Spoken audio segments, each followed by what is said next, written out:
ceritanya ini teman dekat sih bang. Jadi bukan sekedar teman biasa, nih pokoknya teman dekat aja. Jadi meninggalnya itu dia jatuh dari motor bang. Pas menuju arah mau manggung festival gitu bang. Jadi gue emang tinggalnya di daerah Garut bang. Nah kalau si almarhum ini tinggalnya di perbatasan Garut Sumedang. Awalnya tuh ngegentayangan itu pertama yang gue lihat bentukannya layaknya manusia bang. Bentuk utuhnya dia aja lah gitu kan. Tapi makin lama makin kesini pocong bang. Ada satu anak sekolah SMA yang merhatiin gue tuh pas pulang sekolah tuh bang. Pikir gue ini orang mau ajak tawuran apa gimana gitu kan. Gue hampirin dong. Gue tanya dong. Terus gue kenalan di situ. Daripada ngobrol di pinggir jalan, gue ajak dulu ke warung Batagor nih kan, seberang sekolah. Gue tanya dia namanya siapa, ternyata namanya Arif. Anak SMA kelas 1, cuman gue nggak tahu dia sekolahnya di mana. Ternyata dia lagi butuh seorang drummer bang, pemain drum. Lagi mau bentuk band gitu kan. Nah, udah daripada ngobrol di sini, kita di warung Batagor, gue ajak ke rumah nih, si Arif ini kan. Ngobrol lah di situ. Gue bilang, lu butuh drummer buat acara di mana? Dia bilang buat festival, kalau ada band dimanapun dia selalu mau ngikut lah gitu kan. Ternyata gue yang direkrut sama dia nih, karena dia pernah lihat gue main di sekolah gue, nonton gitu loh bang. Buat jadi drummer? Buat jadi drummer dia. Gabung ke grup lu gue belum bisa, tapi kalau untuk sebagai additional player nih, pemain pinjaman sewaan, boleh lah. Gitu kan. Kesini tuh si Arif tuh kalau main ke rumah gue betah, nyaman gitu loh bang. Karena ibarat kata gue punya rumah tuh udah kayak markasnya anak band. Jadi nggak cuma dari kampungan si Arif doang nih, termasuk tetangga gue gitu loh kan. Dimana ternyata si Arif tuh nggak cuma sekedar temen band doang, curhat soal tentang keluarganya lah, tentang orang tuanya lah gitu kan. Dari semenjak beberapa hari ke sini tuh gue perhatiin si Arif kayak gimana ya, betah, nyaman. Gue tanya, lu betah di rumah gue? Betah. Apa yang lu lihat dari rumah gue? Ya antara anak sama orang tua harmonis gitu loh kan, bisa saling tanya gitu. Iya. Oke.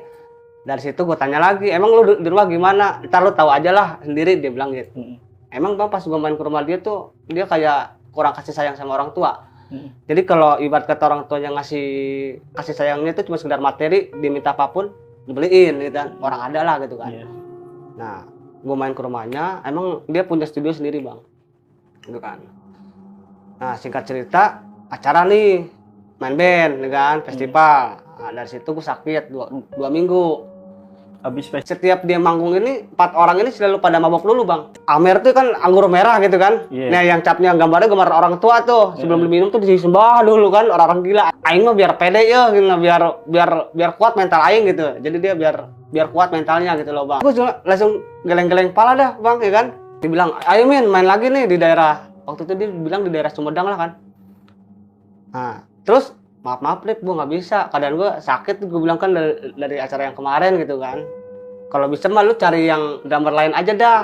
Nah ternyata ada si Ado vokalis nawarin, ada nih drummer yang lain, tapi dia kayaknya kalau tanpa gue gimana gitu kan, kurang semangat lah gitu. Nah sebelum main band itu kan ada yang namanya tuh teknik hall meeting gitu kan. Jadi si pentolan band itu dipanggil dulu sama ketua yang panitia yang ngadain acara kan. Jadi disebutin lu main jam berapa, satu band berapa lagu kayak gitu kan. Cari pesana. Jadi main itu malam minggu jam 10. Mungkin kalau dari rumah gua ke sana jaraknya bisa 1 jam lah gitu kan. Perbatasan lah gitu. Nah dari gua sakit dari hari pertama sampai ke-7 itu udah agak mendingan bang ya kan. Tapi gua kenapa ya punya rasa gelisah yang kuat gitu loh kan. Nah ditambah pas mereka mau pada manggung, minum nih di rumah, gelisah gue makin meningkat nih. Ada apaan nih kan gitu kan. Yang biasanya anak-anak mau main band mabuknya di dekat sekitaran panggung, ini kok enggak, mabuknya di rumah gua gitu. Si Arif udah gimana sih, kayak orang sempoyongan gitu loh kan. Kalau bisa begitu lo naik motor lo sama si Arif gitu, biar gak nih anak nggak kenapa-napa di jalan kan. Tahu sendiri lah bang, jalur Nagrek, Garut, apa mana tuh, itu kan belok bang, ibaratnya mendaki gunung lewati lembah lah bang ya, perbukitan gitu loh, sawah, ya, sungai segala macem. Nah kenapa jam 11 si Arif balik ke rumah. Gue udah tidur pulas tuh bang, Pertama ngetok kaca kamar, pintu. Napak bang, orangnya napak kan, napak tanah gitu loh. Gua ajak masuk, duduk di ruangan tamu. Gua tanya, kok main ya Ben? Jadi, gimana Ben tadi jadi main gitu kan? Dia diem aja bang, flat. Mukanya pucat gitu kan. Dia diem aja, tapi dia bilang, gua balik subuh, dia bilang gitu. Ya udah, karena emang badan fisik gua lagi nggak enak gitu kan. Gua ngobrol sama dia duduk, gua sambil rebahan gitu kan. Kalau emang Arif mau pulang, ntar kabarin gue Rip, kan bangunin lah, biar pintu gue ada yang ngunci. Ternyata gue ketiduran. Pas gue bangun subuh, pintu rumah gue udah terkunci. Kalau emang si Arif pulang, otomatis kan pintu nggak ada yang ngunci dong. Nah, gue bangun subuh, nyokap bokap bangun, gue tanya, Mah semalam bangun nggak? Enggak. Gue tanya bokap, agak juga. Berarti ini si Arif lewat mana? Gitu. Kejadian si Arif ke rumah pada saat malam itu, ini 2 hari gue nggak tahu kabar nih anak-anak main band kemarin gimana, karena kan itu malam minggu mainnya kan. Jadi dari Sabtu Minggu berarti gue nggak tahu kabar mereka nih, jadi Senin gue tahu. Di hari Senin sore si Aldo datang ke rumah abis maghrib, dia bilang, Min ikut gua, dia bilang, kemana? Ke rumah si Arif kan, ada apaan sih gitu kan. Dia bawa motor kan si Aldo tuh. Udah gue ikut tuh sama si Aldo.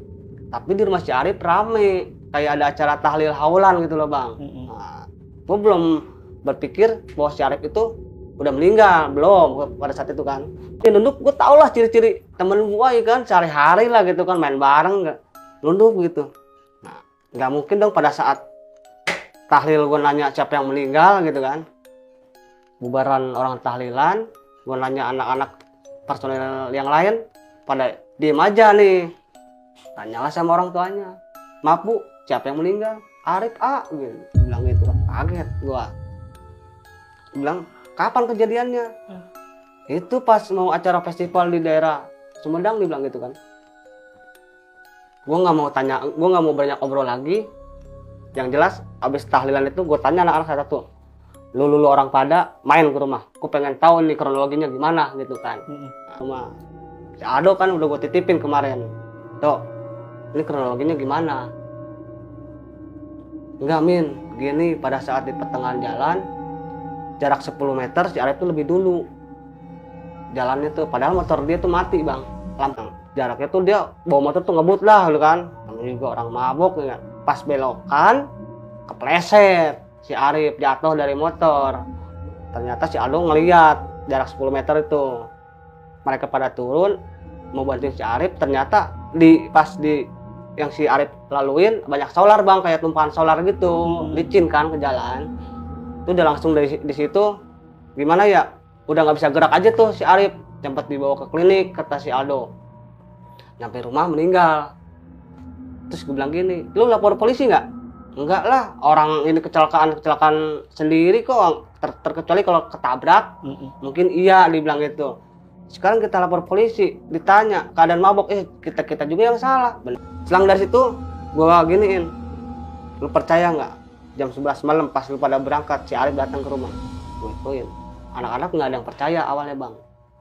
Nah, kalau lu pengen percaya, ntar lu tahu sendiri rasanya kayak gimana gitu kan.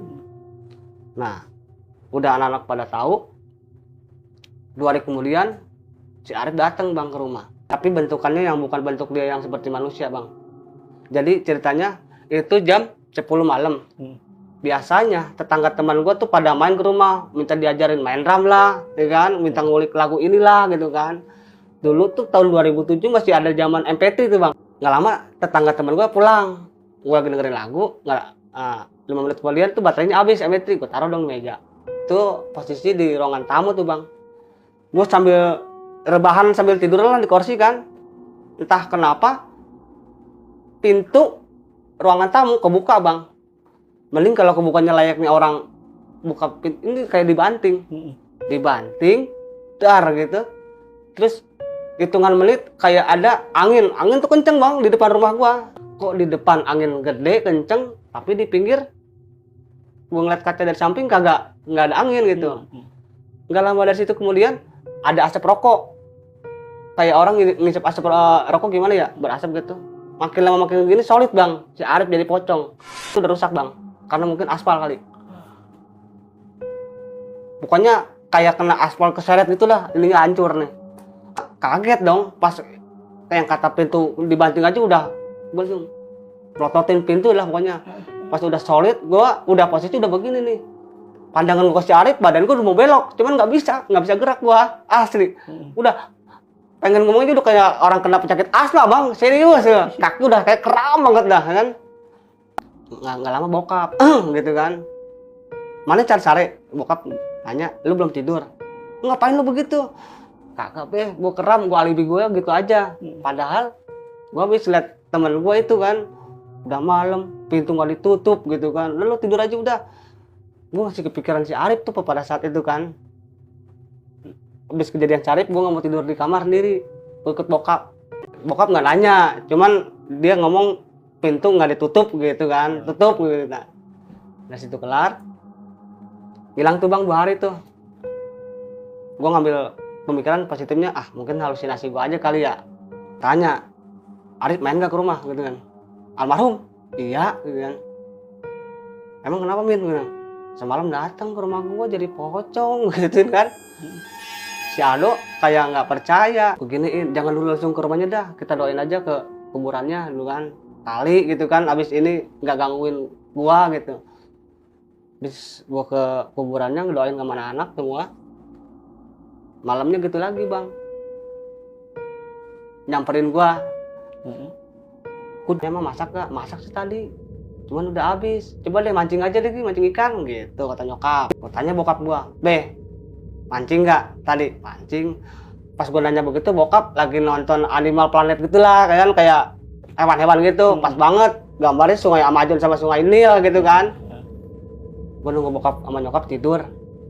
Bokap tidur jam 10. Jam 11 gua mancing. Jadi ada pintu di deket ruangan keluarga gua yang langsung gua buka pintu langsung ke empang gitu loh bang. Buat nyuci itu juga kan, karena gua ada air tuh dari mata air pegunungan tuh buat ngairin empang gua. Nggak lama kemudian gua mancing ikan situ bang, karena di situ tuh ada tangga, space tangga lah, mau tangga untuk menuju ke loteng, karena dari tengah ke depan nggak pakai genteng ke rumah gua, loteng lah rata. Kayak gua mancing enak-enak, kok bau amis ya, bau darah gitu loh. Nggak mungkin dong kalau gua mancing ikan gua bau amis bau darah. Kalau mungkin bau amis mungkin iya, kalau bau darah kayaknya nggak nyambung dah. Ngotonya si Arif di tangga. Entah aing laukna atuh bilang gitu. Ada kalau diartin ya, gue minta dong ikannya gitu. Refleks gue lihat ke kanan si Arif, gue nyebur di empang bang. Serius saking dinginnya, untung empang gue waktu itu airnya lagi masih surut bang. Kalau banyak airnya mungkin bisa sepinggang lah ya, lagi sedengkul. Gue pikir gini, karena gue punya pikiran konyol ya, karena tadi bokap gue nonton Animal Planet gitu kan, pas sungai Amazon, gue mikirnya gini. Untung gue kecebur di empang. Kalau gue kecebur di sungai Amazon, abis gue dimakan ikan piranha. Pikir gue begitu kan. Gue kecebur di situ, bokap bangun. Pikir bokap gue maling. Soalnya kan maling kalau untuk menuju rumah gue bisa aja bang. Karena si empangnya kan emang cetek gitu loh. Ini ada ikan, yang satu ikannya beratnya 7 kilo. Kalau udah narik yang mancing, gue ke bawah bang. Ada di tempat gue, di rumah gue begitu. Bokap melihara ikan begitu. Nah gue alibinya gitu aja. Ada ikan nyangkut nih, tapi bukan gue yang bisa narik ikannya malah narik gua, gue gituin aja, kan. Masuk logika kan, ada kata-kata bokap kan. Tuh naik.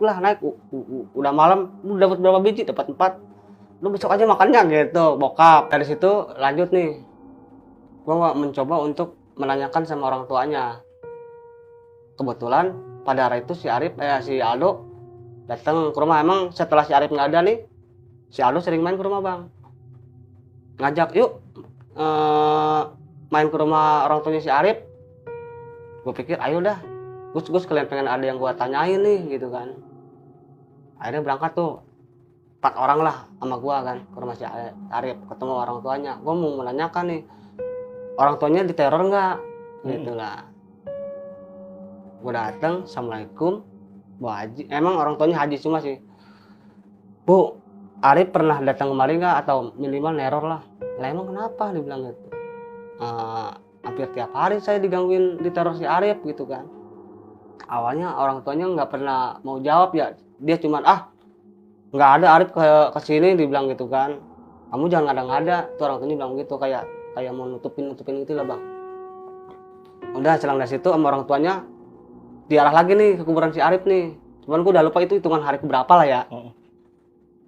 Dateng, gue bilang sama si Arif, Rip, kalaupun ada di kuburannya, gue sambil ngomong, kalau emang lu penasaran coba lu ngomongin gitu loh. Takutnya ada sesuatu yang mengganjal di si Arif gitu loh bang. Karena yang diteror tuh yang paling intens buat doang nih. Itu pulang. Nah, kita ini berempat pada main nih, yang 3 orang ini main ke rumah. Pada situ main bola bang. Main bola. Jadi di rumah gue tuh kan loteng itu bisa dipakai buat main bola juga, buat main gitar juga, karena luas bang. Ntar gue kasih lah, ada fotonya ini. Itu sekitar jam 11. Emang loteng gue itu nggak pernah dikasih lampu. Bokap tuh nggak pernah mau ngasih lampu. Karena kenapa? Biar kita tahu yang maling ikan kita tiap malam siapa aja. Gitu. Nah, main bola nih. Gue udah perjanjian sama anak, kalau ada bola yang lu ketendang kenceng sampai keluar loteng, lu ambil ya kan, tanggung jawab.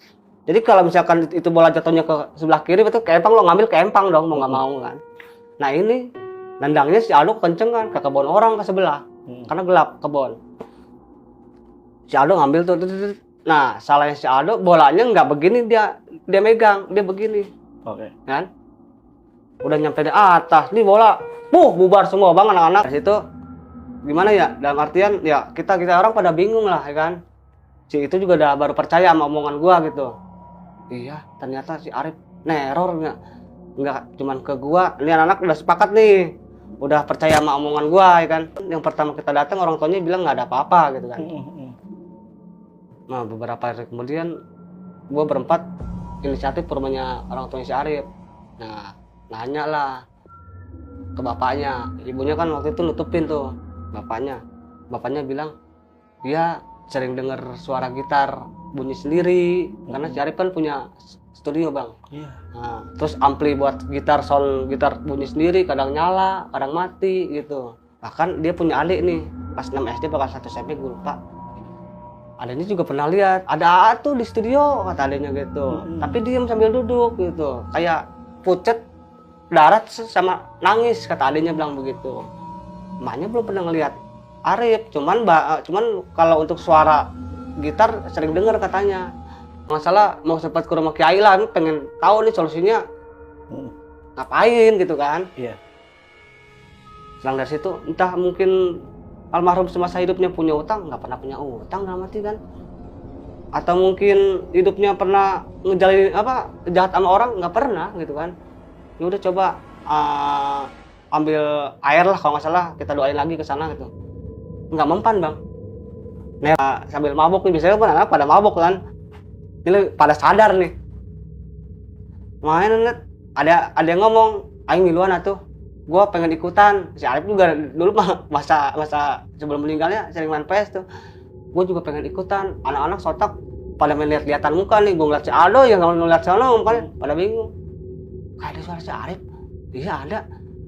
Pas dicari di sekeliling kamar gue emang nggak ada. Pas dibuka pintu, ada di balik pintu bang. Jadi pintu gua nih kan kalau keluar ruangan tamu. Yang setelah kejadian itu, nah si Aldo main ke rumah. Katanya dia kemarin ditemuin si Arif lagi keadaan wajahnya nggak bentuk pocong bang, bentuknya dia aja pucat. Dia bilang begini, tolong amanat ke emaknya, orang tuanya minta maaf. Tapi kalau ketemu sama Aldo begitu, sama gue belum, nggak pernah ngomong begitu, cuma sekedar nampakin, nakut-nakutin gitu kan. Sirup lah, jadi kayak air keran tuh jatuh. Nah pas gue minum kaget gue merah, ternyata si almarhum ngeliatin gue lagi ngerokok begini, jadi darahnya tuh ngalir ke ini, ceter. Gue banting itu gelas ke loteng. Tuh dari situ akhirnya gue nggak jadi ngerokok lagi. Parah banget bang, itu gangguan si Arif tuh almarhum. Nah tapi dia sambil ngomong juga begini bang, amanat. Nah berarti apa yang diomongin si Aldo kemarin, ini gue baru dapat nih amanatan si ini, pesan lah gitu kan dari si Arif. Tolong sampein ke nyokap bokap gua. Ya, gua minta maaf, panas nih. Enggak cuma sampai di situ. Besokannya ada lagi. Gue mikir, oh si Arif masih ada kali nih, ya kan? Gue sholat isya tuh jam 8 apa jam 9 gitu bang. Ketika gue Allahu Akbar, karena posisi ranjang kasur tuh ke pintu kamar. Oke. Jadi meja lemari ngadepin ke gua hati. Baru Allahu Akbar, dia bilang begini, percuma lu sholat, gua nggak akan takut sama orang yang sholat, gua takut sama orang alim. Dia bilang. Gue tengok tadi begini, tengok tangan kiri, aduh nggak ada. Berhubung kan lemari gua ada kacanya nih, pintu nggak gua tutup, nggak ada Syarif. Gua lipat sajadah gua lari ke musola. Yang tadinya gua nggak mau sholat di musola, pulang dari musola, dia ada di kamar gua. Kejadian yang paling terakhir nih ya bang, yang paling serem di gua nih, bantal guling tuh kalau disarungin paling kagak ada kuncinya, paling talinya doang tuh. Oke. Ya kan, gua siang itu sebelum kejadian, siangnya habis jemur kasur, gue megang bantal guling nih bang, gue peluk. Nah, itu kan pasti ada, gue merasa kayak si bantal guling itu kayak ada kuncir gitu, kena hidung gue dah, ya kan, kena hidung gue. Otomatis kan gue bersihin tuh bang, gatel, terbangun tuh, kan, gue bangun. Cuman posisi gue pas bangun nggak langsung berdiri di lantai, duduk di kasur. Pas gue nengok itu si Arif di situ bang, gue langsung kaget. Gue begini nangis bang, senang kenceng-kencengnya gue udah capek, kan. Hampir tiap hari lo beginiin, gue nangis. Mau lu apa, Rip? Tolong amanatin pesan gue ke nyokap bokap gue, gitu. Itu pas mau ajan itu hilang bang, Syarif. Pas mau ajan, kan kejadian itu mau ajan tuh, mau ajan subuh. Sama orang tuanya, Bu, Arif nitip pesannya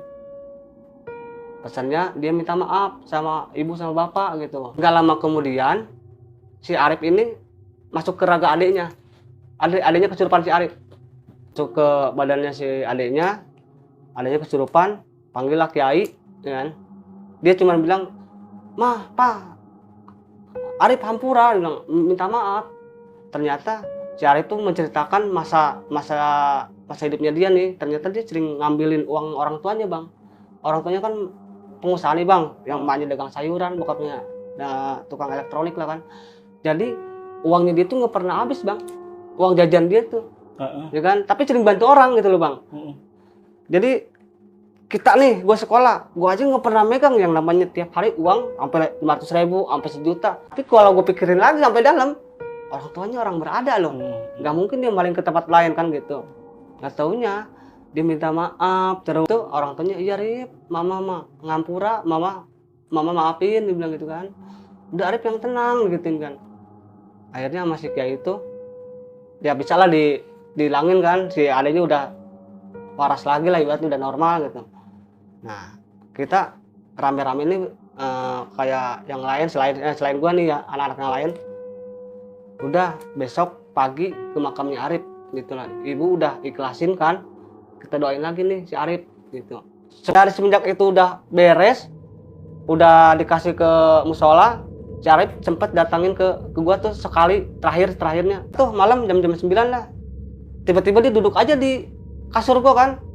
Dia cuma bilang, "Makasih banyak," gua bilang gitu. "Lu udah mau bantu menyampaikan amanat pesan gua sama bokap nyokap gua. Ya udah Arif, sekarang mah Arif udah tenang. Udah ya, pulang," gua gituin aja. "Jangan ganggu lagi ya. Kita udah beda alam, Rip," gitu. Dia sampai nangis, Bang. Akhirnya dia bilang apa? "Makasih banyak doang udah." Dari situ udah alhamdulillah udah. Ternyata si Arif ini dulunya kurang kasih sayang sama orang tua, Bang.